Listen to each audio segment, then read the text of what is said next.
tuba abanyesuku, hama nitwaba bisuku ryo ku mubiri ryo mu mazu navyo tubitware tubihe n'abana bacu.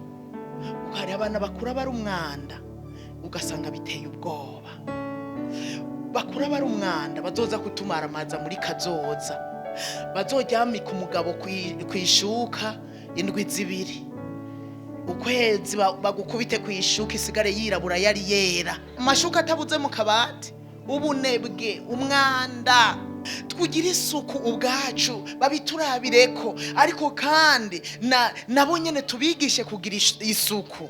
Imana irigikorera ahantu hari isuku, ukuntu Imana itatugenderera mu vyumba kubera hari umwanda, ukuntu Imana itatugenderera mu mazu yacu kubera hari desordre, ukuntu n'Abisirayeli yaguma ibabwira ko bakwiye kugira isuku, bagirira isuku aho bazoba bageze, aho bazoba bacumbitse, ngo kugira ngo Imana ize hagati yabo.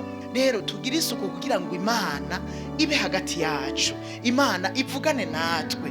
Mu cyumba cy'amasengesho umuntu acahitana ibyatabaguritse cyangwa umuntu agenda atoze, tuba tugiye imbere y'umwami w'abami. Reka burya Imana niyo kubahwa abasha, reka twubaha abantu tubona, tugenera kunezereza abo tubona ngo babone twambaye ngo twoze. N'imbere y'Imana dukwiye kuhaja twoze dusa neza, hanyuma Imana ikabona kuza kutuganiriza turi isuku, aho dukoraniye hari isuku.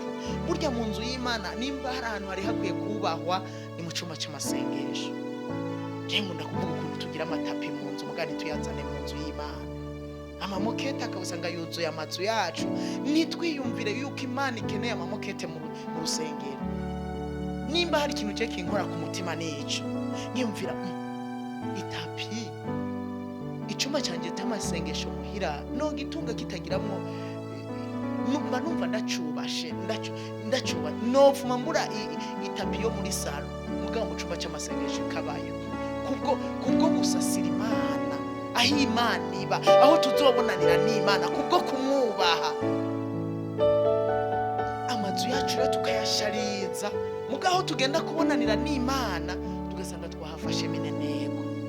Nivyari bikwiye kubuko no mu nzu y'Imana tugira isuku, ivy'agaciro tubizane mu nzu y'Imana, hanyuma erega iki kinyuma ikazi kabidusubiza mu zindi nzira.